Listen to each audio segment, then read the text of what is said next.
In the last class, we have just started the Corey House reaction. So in Corey House reaction, the reagent is dialkyl lithium dialkyl cuprate. So this is the lithium dialkyl cuprate, which is reacting with an alkyl halide in dry ether or dry tetrahydrofuran. We are getting an alkane. Okay. So in this reaction is also a kind of step-up reaction, or more number of carbon atoms can be seen on the product side as compared to the alkyl halide. Okay, so lithium dialkyl cuprate required for the purpose can be prepared by this method from starting with alkyl halide, reacting with lithium in dry ether, we get alkyl lithium RLi, and RLi further reacting with copper iodide in dry ether, we get lithium dialkyl cuprate. So this is our reagent. This is for the reacting with alkyl halide, and then we get an alkane, higher alkane. So here the alkyl halide used should preferably be methyl halide or primary alkyl halide. So the alkyl halide we have to use is normally a primary alkyl halide. However, the alkyl group in the organometallic compound may be primary, secondary or tertiary. So in this case, lithium dialkyl cuprate compound, it can be either primary, secondary or tertiary, but normally when the alkyl halide reacting with lithium dimethyl cuprate should be primary alkyl halide. Okay. So here when you take methyl iodide as an example for preparation of lithium dimethyl cuprate, it is initially reacting with lithium in dry ether, we get methyl lithium. This is further reacting with the copper iodide, then we get lithium dimethyl cuprate, CH3 twice CuLi.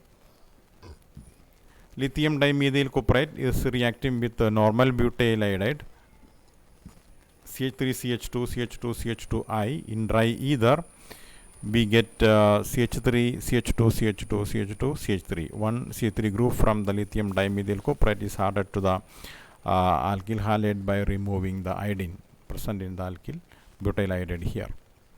Okay, and then for if we take another reaction, isopropyl bromide CH3 twice CHBr in lithium, for the preparation of the reagent we get isopropyl lithium CH3 twice CHLi, isopropyl isopropyl lithium, which is on reaction with the copper iodide, we get lithium diisopropyl cuprate.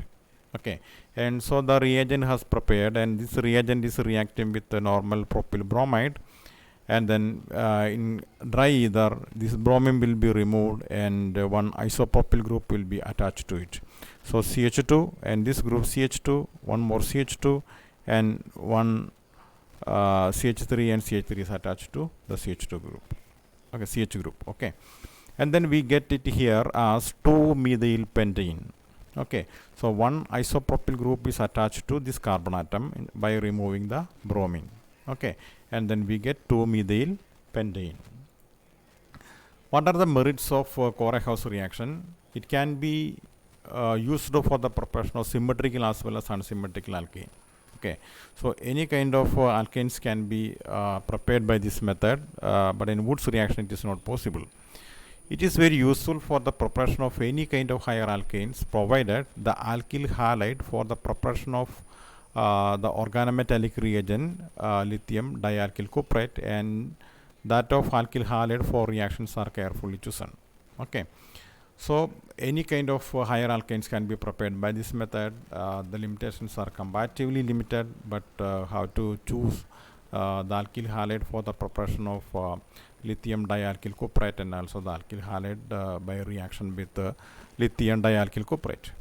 Okay, now we have to discuss the synthesis of alkenes from carbonyl compounds. In this case, the first reaction we are going to discuss with reaction or the preparation from aldehydes and ketones. First one is a conversion of C double bond group to CH2 group. Okay, so once this reduction is taking place, carbonyl compound reduced to C double bond group reduced to CH2 group. The very famous name reaction in this case is Clemmensen reduction. So once you do the Clemmensen reduction, C double bond group directly converted into CH2 group. So when an aldehyde or a ketone is heated with zinc amalgam in concentrated HCl, zinc in mercury and concentrated HCl, C double bond group is reduced to CH2 group and the corresponding hydrocarbon is obtained. So this reaction is what is called Clemmensen reduction. So the reagent you should note down is zinc amalgam in HCl, concentrated HCl. Okay. So here I have taken a carbonyl compound R, C double bond R dash, C double bond group is there, so it is a carbonyl compound reaction with zinc amalgam in concentrated HCl and heating, then we get hydrocarbon C double bond group as converted to CH2 group. Okay.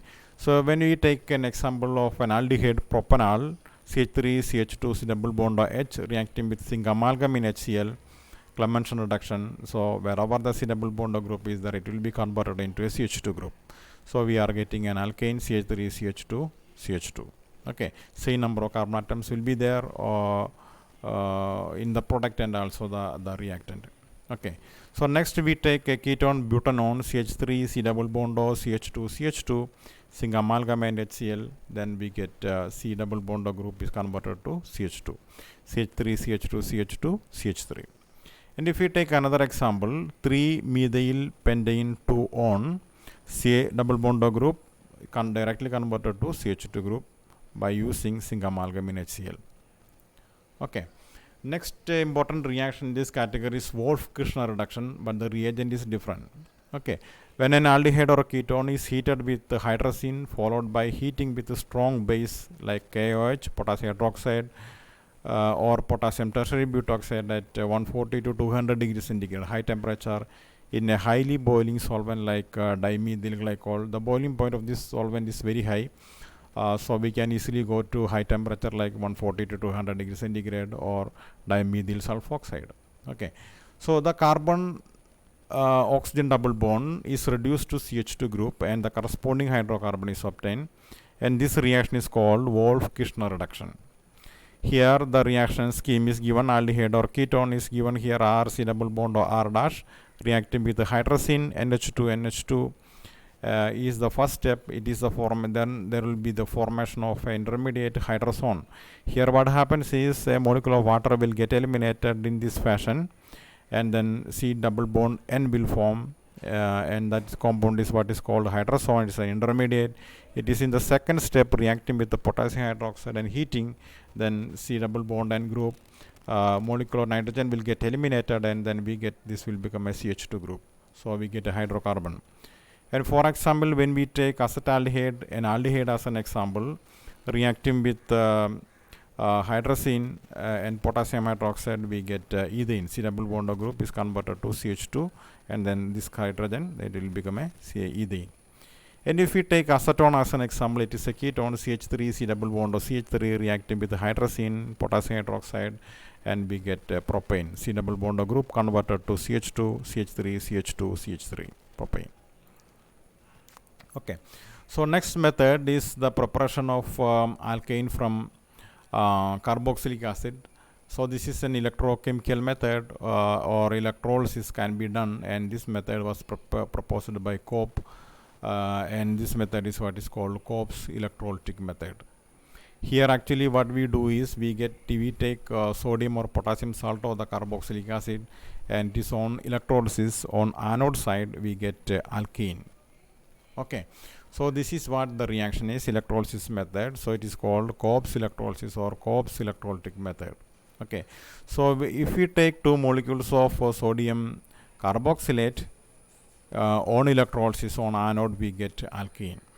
Okay, so if we take an example, concentrated aqueous solution of sodium acetate, so this is sodium acetate is electrolyzed, ethane is obtained at the anode. Okay, so here sodium acetate is also a method for the preparation of higher alkanes. So here carbon dioxide will remove in this fashion, 2 molecules of carbon dioxide will remove, and 1 molecule of sodium hydroxide during electrolysis, sodium hydroxide and hydrogen will also be removed, and at the anode we get CH3, the alkane we get at the anode. And what are the limitations of Cobb's electrolytic method? In Cobb's electrolytic method, sodium or potassium salt or the carboxylic acid in the method yield only an alkene with even number of carbon atoms. Okay, so particularly symmetric alkenes can be prepared by this method and thus cannot yield one with odd number of carbon atoms. Okay, so it is almost like Wood's reaction. Here also we get even number of carbon atoms, otherwise a mixture of compounds will be resulted. Electrolysis of a solution containing sodium or potassium salt of two different carboxylic acid yields only a mixture of alkanes which cannot be separated easily. So this means that if we use two different sodium salt or carboxylic acid, then we will always end up with a mixture of products. Then that is not advisable and it is not easy to remove from the system or easy to isolate from the system, and the yield of the desired product will also be very less. Next limitation is methane cannot be prepared by this method. Now let us discuss the chemical properties of alkanes. As we have already discussed, alkanes are normally highly unreactive, so it will promote only a few kind of reactions like halogenation or the reaction with oxygen, etc. Okay, since the electronegativities of carbon is 2.5 and hydrogen is 2.1, almost near, do not differ appreciably. The carbon-carbon and carbon-hydrogen sigma bonds in alkanes are rather non-polar, making them non-polar compounds. Okay, so the electronegativity of carbon and hydrogens are comparatively similar, so these compounds cannot be polar, so that is why it is high unreactive nature. Consequently, polar and ionic reagents like acids, alkalis, electrophiles, nucleophiles, etc. are generally do not attack alkane due to the absence of polar reaction sites. If there is a polar reaction site, the molecule will become more reactive. But here there is no polar groups are there, so these compounds are comparatively unreactive in nature. Further, both type of sigma bonds in alkanes are very strong because of the almost pure nature of these covalent bonds. Okay, hence the collisions of the alkene molecules with the normal reagent molecules are not energetic enough to break these strong bonds in alkanes under normal conditions. Okay, so in the reaction will take place at maybe at a high temperature or in the presence of UV light, etc. Okay, alkanes undergo oxidation with oxygen and certain reagents undergo high temperature conditions. Okay, extreme conditions should be provided for the reaction with alkanes. In the presence of UV light or at high temperature, they undergo free radical substitution reactions. Okay, one such substitution reaction of alkanes is halogenation. Okay, halogenation reaction can be taken place at a high temperature or in the presence of UV light. So let us discuss halogenation reaction of alkane. Halogenation of alkanes involve the replacement of one or more hydrogen atoms of the alkane molecule with a corresponding number of halogen atoms. Okay, so here the alkane hydrogen is replaced by the halogen atom. Okay, here the alkane is treated with the halogen in the presence of UV light at ordinary temperature or at very high temperature 250 to 400 degrees centigrade. So extreme conditions should be given, then only the reaction will take place. And the order of reactivity of the halogens in the halogenation of alkanes is fluorine is reactive, highly reactive, then chlorine and bromine, and then iodine is the least reactive. Fluorine, the most reactive halogen, reacts too explosively, and iodine, the least reactive halogen, reacts too slowly. So these two are the extreme cases and reversible with alkanes, and hence these reactions are not of much practical interest.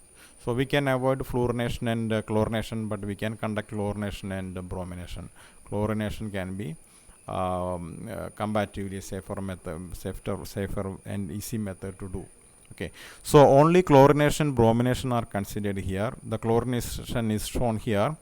Alkanes react with chlorine in the presence of UV light or at high temperature 250 to 400 degrees centigrade to yield their chloroderivative. For example, when you take methane reacting with chlorine in the presence of UV light or 250 degrees centigrade, then we get chloromethane, CH3Cl and HCl. Okay, and if we take ethane, CH3CH3 reacts with chlorine under UV light or high temperature 250 degrees centigrade, then we get chloroethane. Okay, And the extent of chlorination depends upon the amount of chlorine used and also upon the individual alkane. The chlorination, it is not necessary that the chlorination can be stopped only by forming the monochloro derivative. It can form depending on the more chlorine is present or the structure of the alkene, structure of the alkene, the extent of chlorination depends on the product will also vary. So if sufficient chlorine is used, the monochloro derivative can undergo further chlorination with successive replacement of the hydrogen atom by chlorine atoms. Okay, the reaction let us discuss. Then you will understand it more clearly.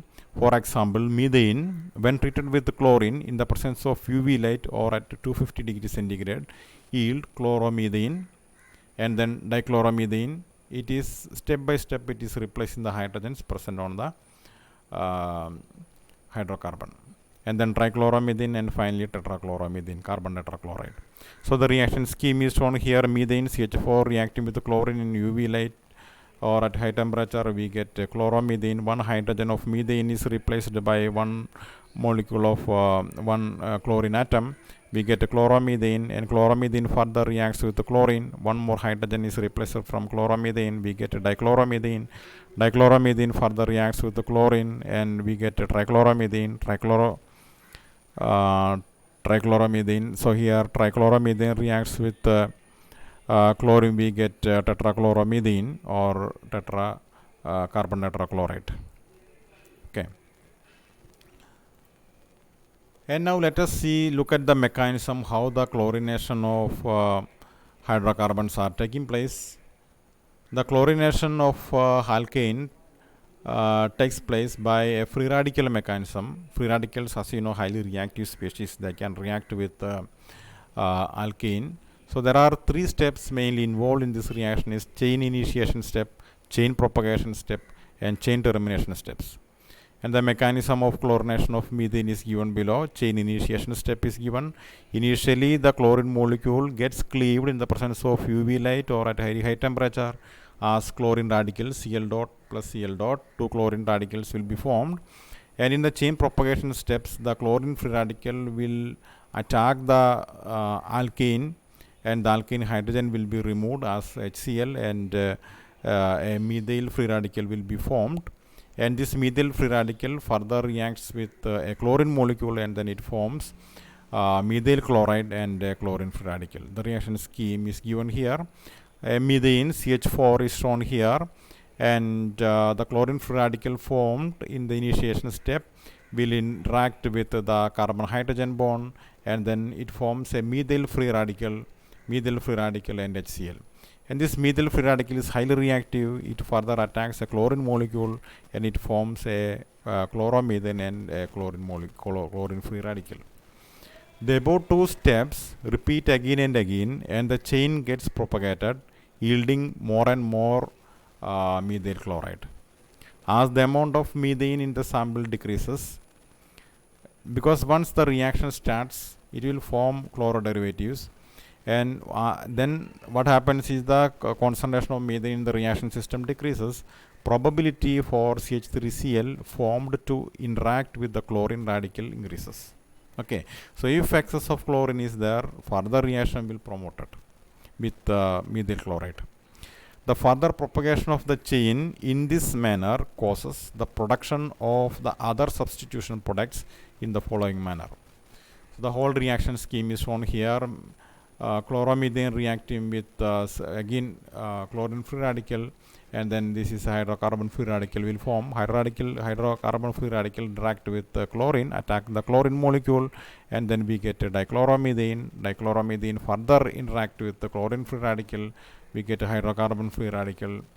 Dichloromethane free radical will be formed, and dichloromethane free radical react with the chlorine, we get a trichloromethane, and then finally we get a tetrachloromethane. Okay, so this is how the reaction is taking place, because once it is formed, it may be completely formed, and if more chlorine is available in the system, it will further react with the initial compound formed, monochloro derivative, and then further it will continue the reaction, and finally we get a tetrachloromethane. Next is the chain termination step. So once the reactants, the chlorine and the alkane is completely exhausted, so there won't be any reaction further promoted. But if the system contains the free radicals present in the system, that itself will react and then the reaction will terminate. Okay, so here you can see that chlorine free radical, if left in the system, it will interact by itself or react itself, and it forms the chlorine molecule. And if CH3 free radicals are present in the system, that itself will interact, it will form the ethane. And if an alkyl free radical and chlorine free radical interact itself, and it forms chloromethane.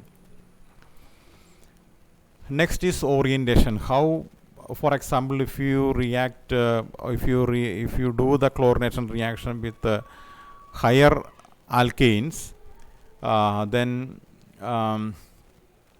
we get different positions chlorination possible. So it depends on the structure of the material and also depends on the availability of the chlorine atom. Okay, so in the chlorination of higher alkanes, isomeric products will be obtained in each substitution step. Here propane, 3 carbon atoms are there. These 2 carbon atoms are of different types.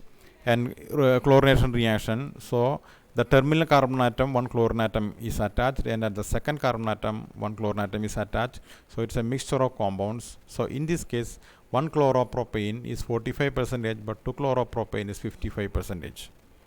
And when we take butane, so possibility for the terminal carbon atom and also on the second carbon atom. So here 1 chlorobutane is 72%, and 2 chlorobutane is 28%. This depends upon the stability of the intermediate free radical formed. The extent to which each isomeric product is formed depends on the relative rates of formation of the product. Relative rates of the formation of the products. This depends upon several factors such as relative stability of the intermediate free radical formed and the energetics of each step involved in the mechanism. Okay, orientation, we have to look into the mechanism, then only we can say that which product will be predominance. Okay, next is bromination. Just like chlorination, bromination can also be take place, but chlorination is more fast as compared to bromination. Bromine reacts with alkane in the presence of UV light or at high temperature 250 to 400 degrees centigrade to yield bromo derivative of alkanes. The reaction occurs